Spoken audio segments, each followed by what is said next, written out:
David Shoemaker in Pittsburgh, Bill Plant in Detroit, and Charles Kuralt on the road tonight in Las Vegas, Nevada. Good evening. Senator Eugene McCarthy today finally announced qualified support for Hubert Humphrey for president and called upon his own supporters to follow his lead.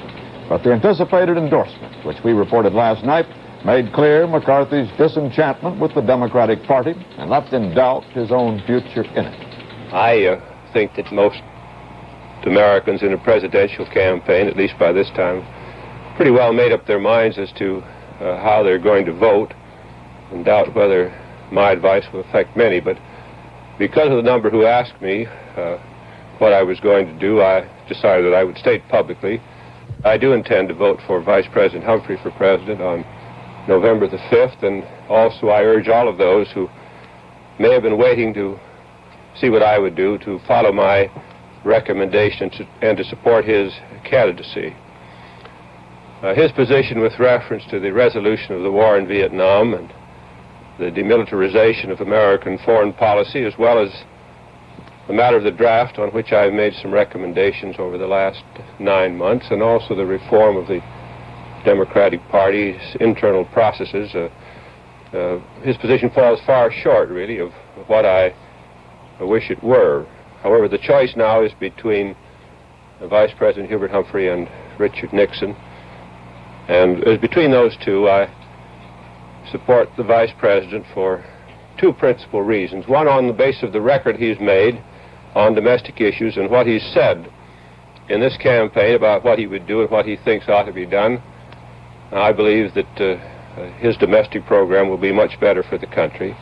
And secondly, also, especially in view of some of the things that Mr. Nixon has said within the last week or so, I'm of the opinion that with Hubert Humphrey as president, that the arms race could be scaled down and the military tension around the world could be significantly reduced.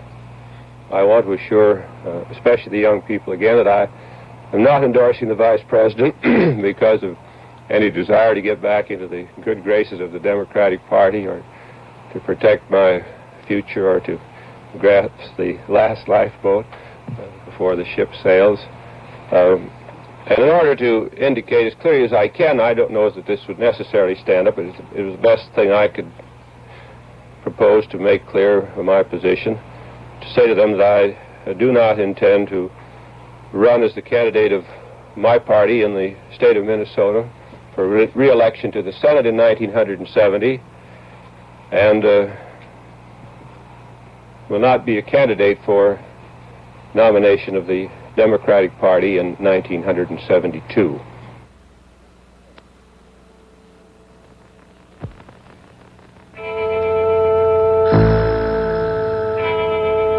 It wasn't too long ago. If you smoked a reduced tar cigarette, you were pretty much alone in the world. But something's happened. Things have changed. You're not alone anymore.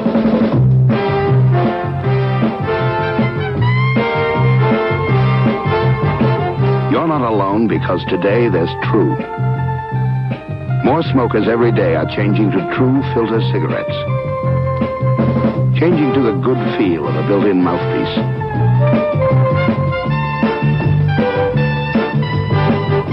Changing to True's air filtration system. Changing to a reduced tar and nicotine cigarette that tastes like a cigarette. True filter cigarettes, with or without menthol. Shouldn't your brand be True? McCarthy's endorsement, qualified though it was, brought an enthusiastic reaction from Humphrey, who was campaigning in Pennsylvania. That story from David Shoemaker. It is a cold, gray day in Pittsburgh. Not really a good day for campaigning, but Hubert Humphrey feels good all over. Not even the Wallace leaflets coming down from above can spoil this day for the vice president. Any moment now, the sun is going to break out and shine. At least I know that the sun is going to be shining on the Democratic ticket on November 5th as you cast a vote for Humphrey and Muskie. It was the McCarthy announcement, of course, that accounted for the vice president's high spirits. The Humphrey camp had been tipped last week that the endorsement was coming, but the vice president was not really sure until the wire service reports this morning were relayed to him by an aide just before Humphrey began taping a local television program. Well, of course, I'm very happy to have the senator's support and his request that those who support him also join him in supporting me. Senator McCarthy and I have been associates and friends for over 20 years. This is personally gratifying to me on a very, very personal basis, and of course it's politically helpful. So helpful. How would you measure the importance of this endorsement, Mr. Vice President? Well, I can't give you any calculated answer on that. There's no way that one can poll public opinion on a matter like that. But the senator has many supporters and friends throughout the nation. I believe that these people that have listened to him on other subjects will be willing to listen to him on this subject. Would you expect to get most of the McCarthy followers? I think we've had a very substantial share of them. Humphrey is aware that McCarthy cannot really tell his supporters how to vote. But Humphrey reasons, if after all McCarthy has been through, he has decided to vote for me, can the McCarthy movement be far behind? David Shoemaker, CBS News, with the Humphrey campaign in Pittsburgh.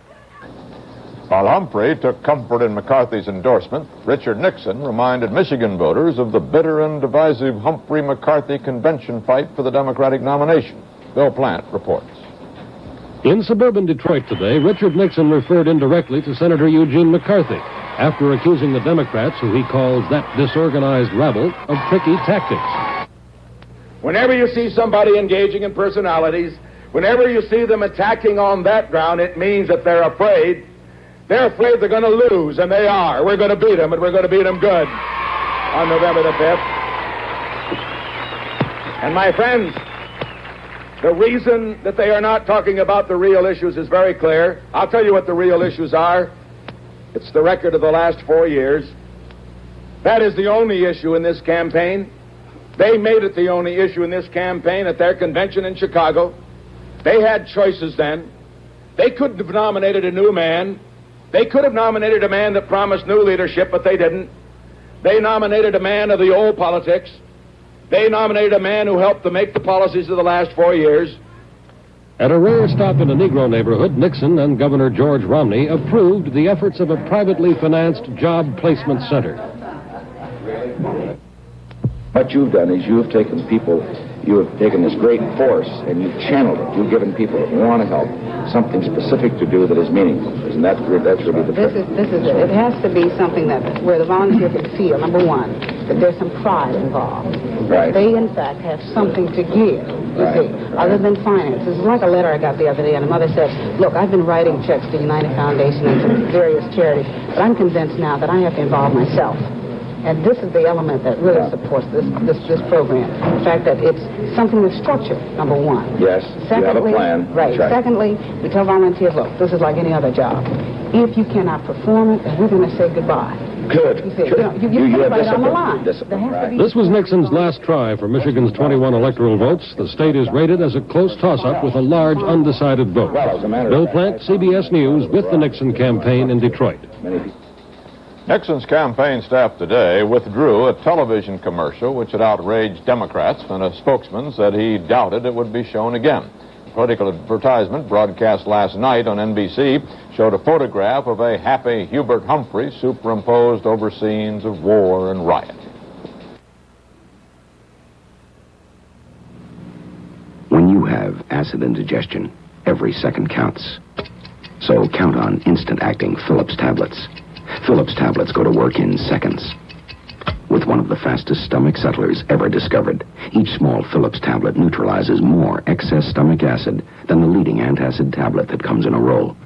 So for fast relief from acid-upset stomach, when every second counts, count on instant-acting Phillips tablets. How many pain relievers do you know of that give you a second dose of pain reliever during the night while you sleep? Measurin does, the first pain reliever with a built-in second dose. Measurin contains a double dose of aspirin in timed release form, so you take it once every 8 hours instead of every 4. Gives maximum nighttime pain relief. Helps you wake without stiffness. That's timed release Measurin, the convenient pain reliever with a built-in second dose for a long-lasting pain relief. In an editorial last week, the New York Times questioned some of Maryland Governor Spiro Agnew's past financial activities and said he has demonstrated that he is not fit to stand one step away from the presidency. Richard Nixon, on the CBS News broadcast Face the Nation Sunday, accused the Times of, quote, the lowest kind of gutter politics. Agnew denied the charges point by point, and he and Nixon asked for a retraction. But today, the Times reprinted its original editorial and said that the fact that some of the issues were old ones, as Nixon had charged, quote, makes them not one whit less valid. And an Agnew spokesman said the candidate's campaign manager has recommended a libel suit. George Wallace, last night at Beaumont, Texas, delivered a broader attack on the news media and had this to say about his television and newspaper coverage. They think public opinion. They think they know everything about missiles and space and everything else, and all they know, they got a sweet voice that sounds fairly good on television, and that wherein lies the only case for them is they got a pretty good voice. And the platinum folks on television that look so suave, they always talking about you and me. Well, they don't know any more about it than I know more about it than they do. I've been to Hannibal, Missouri. I've been to Smithville, Missouri. I've been to Columbus, Ohio. I've been to Lowell and Lynn and Revere, Massachusetts, and to Gloucester and in Newburyport. I've been to Long Beach, California, and Wauconda. And I've been to Lancaster, California, and Concord, California, and Concord, New Hampshire. Well, they sit in that studio and go from the club to the studio and come back and they know all about what's happening in the country. Well, all they've got to do is come to Beaumont, Texas, and all they've got to do is go to Enid, Oklahoma tomorrow, and then all they've got to do is go to Detroit, Michigan, and they can find out what's going on. The editor of any big newspaper that thinks they're so high and mighty. They're not always right.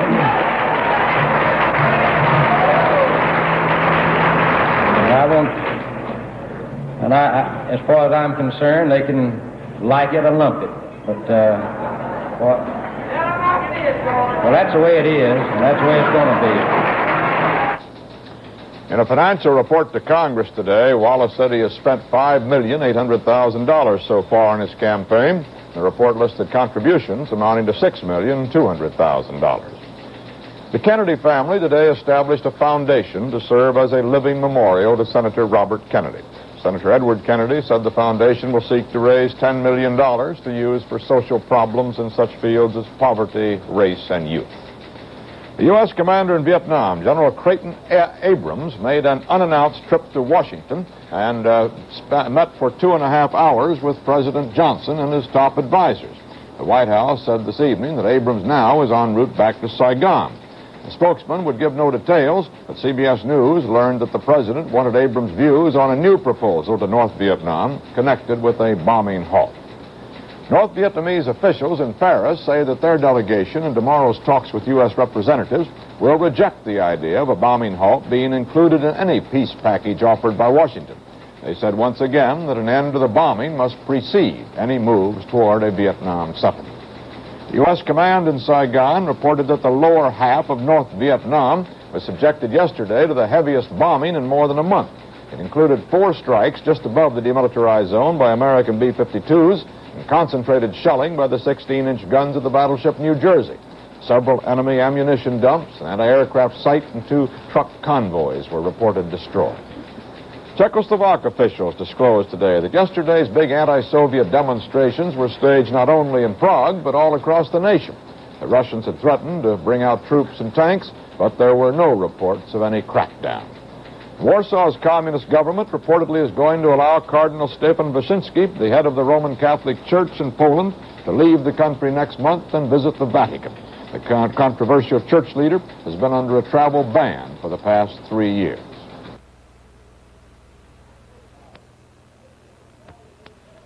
I'm Kurt Gowdy, and this is the exciting new Phillips 66 Family Pro Football TV Handbook. Look, AFL, NFL schedules, histories, rosters, all-time records, plus official signals, diagrams of the winningest plays, playing tips, a family quiz, and coupons good for a discount on these footballs. It's free at any participating Phillips 66 station. Just ask for the Family Pro Football TV Handbook. I recommend it. Do you know how to charge a battery? A set of spark plugs? with the Supercharger, a Phillips 66 credit card. Good at every Phillips 66 station in all 50 states. Every Best Western and Quality Courts motel. And every Hertz rent-a-car office.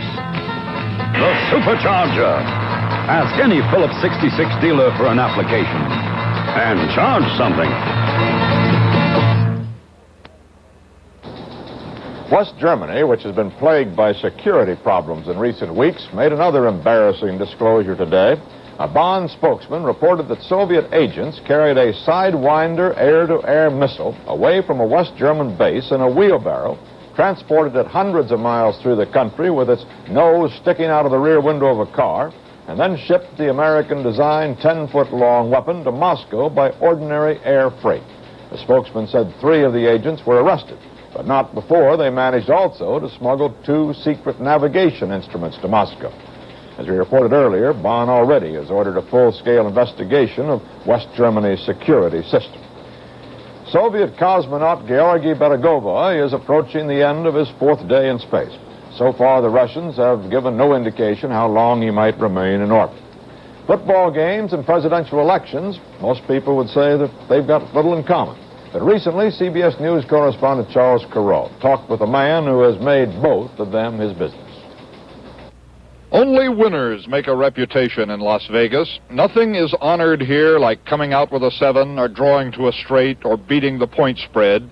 And if you did it yesterday, everybody wants to know, how did you do today?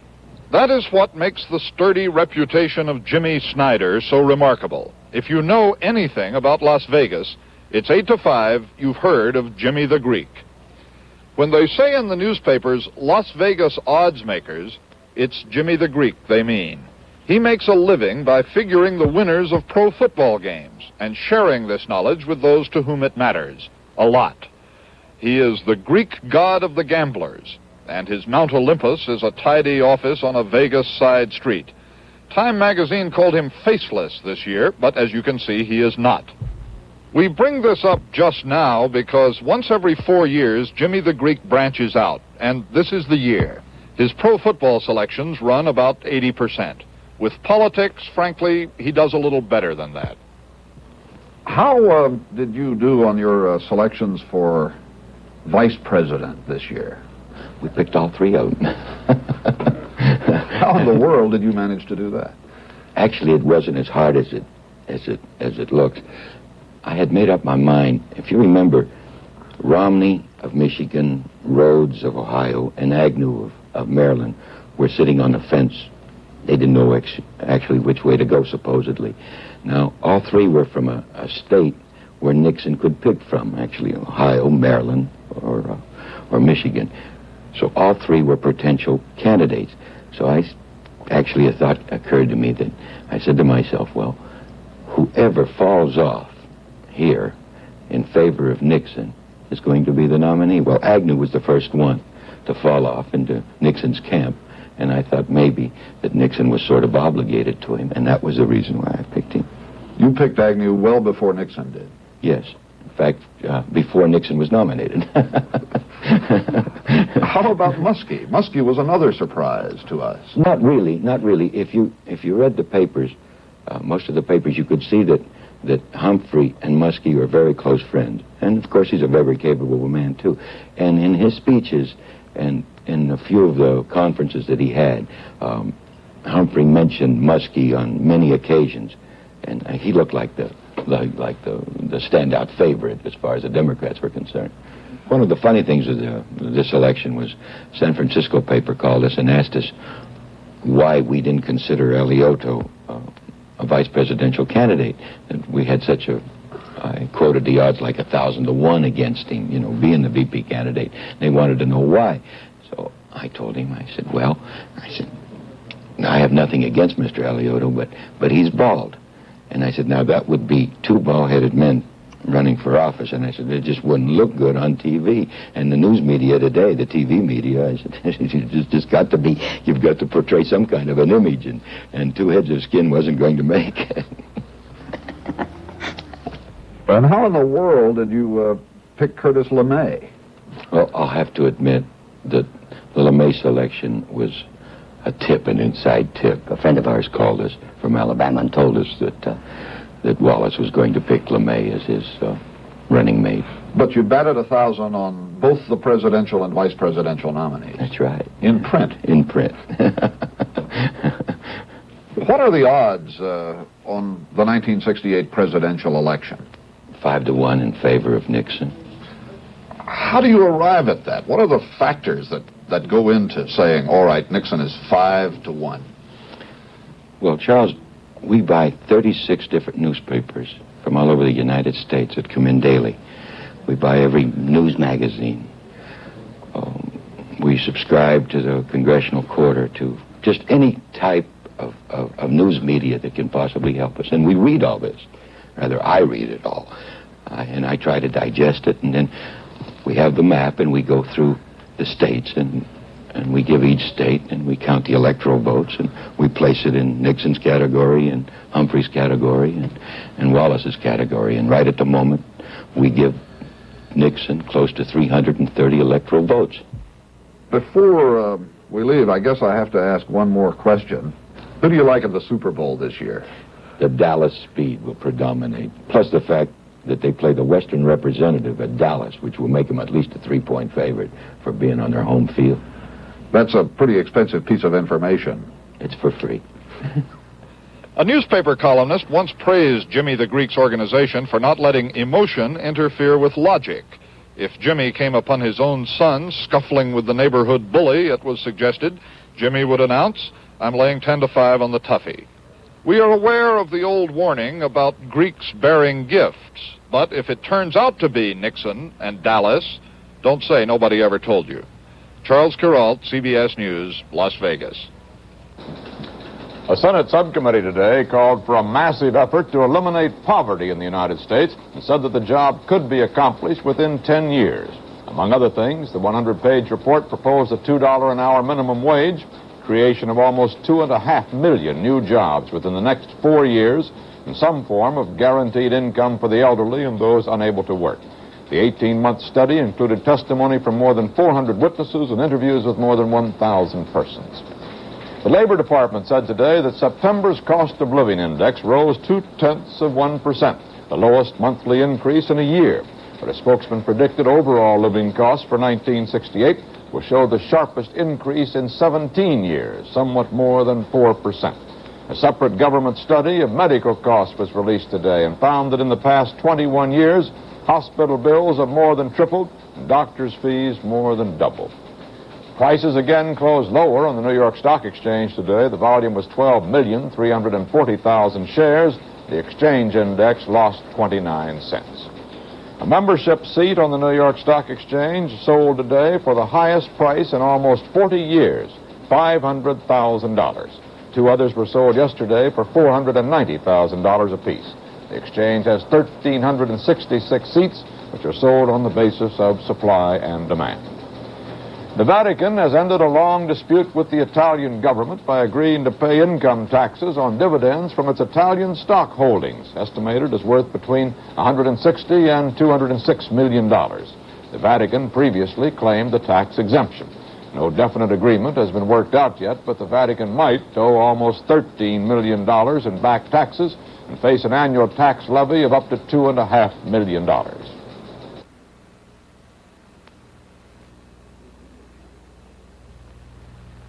If you need tires for your car, remember last winter? This year, get going with Firestone Town & Country 4-ply winter tires. Now on sale at lowest prices ever. Buy one new Firestone Town & Country tire at the everyday low price and get the second new tire for half price, plus tax. Firestone Town & Country tires. Guaranteed to go through ice, mud, and snow because they're built with deep, self-cleaning traction bars that dig in, take hold, keep you going when others get stuck. Ice grip safety studs available at low cost, white walls or black walls. Don't miss out. Buy one new Firestone Town & Country winter tire at regular price. Get the second new tire for half price. No money down, months to pay.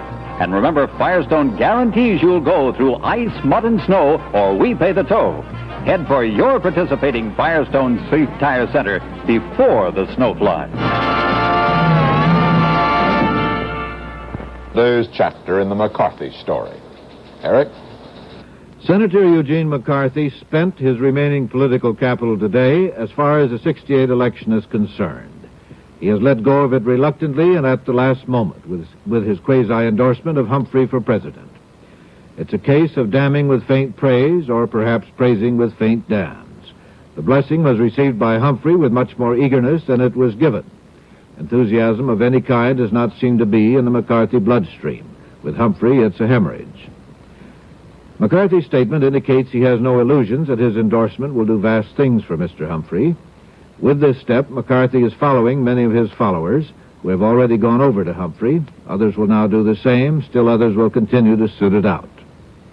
This ends a fascinating, at times exciting, at times depressing McCarthy story for 68. What's of speculative interest now is McCarthy and the future. On this he is vague today, and perhaps deliberately so. His statement says he wants to make his position about the future clear to his followers. It may be clear to them, but it's not to others. He seems to say in one part of it that he won't ask his supporters again to try to change Democratic Party procedures unless those procedures are already changed in the meantime. Then he says that he will work to that end, but since he also says he won't be a party candidate for the Senate 2 years from now, or for the presidency 4 years from now, it's difficult to see how he expects to exercise influence on the party to that or any other end. He could be suggesting that he has a new political party at the back of his mind. One would hesitate to call it a third party. There's reason for thinking the Wallace third party of the right is not going to go away and may prove in the end to be stronger than any new party of the liberal left. Today's McCarthy statement amounts to a slight gain for Mr. Humphrey, as does the President's increasingly vigorous intervention in the campaign. What may be a more important gain is a reported but unprovable drift away from George Wallace. But what Humphrey gains from this in the North may be offset by what Nixon gains from it in the border states. With a week to go, about all that can be said for sure about this contest is that Nixon is getting a bit tense, Humphrey has been from the beginning, and that the blows from both sides gain force as they lose altitude. November 5th will find both leading candidates on edge.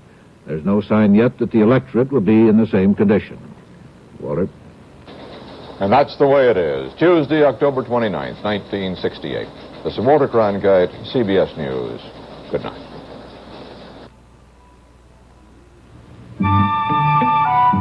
Do you remember what it was like learning to write? It was one of the most awkward things you ever faced.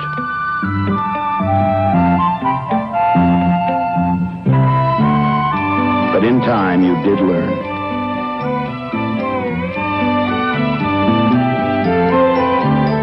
And it was a good way to communicate.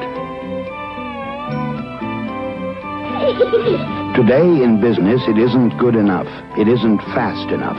So now it's time to learn something that is. At first, you'll feel awkward with dictation equipment. But with IBM equipment, you just talk over your mistakes. You'll be dictating letters 4 times faster than you're now writing them in about a week, which isn't bad, considering it took you 2 years of grade school to learn to write.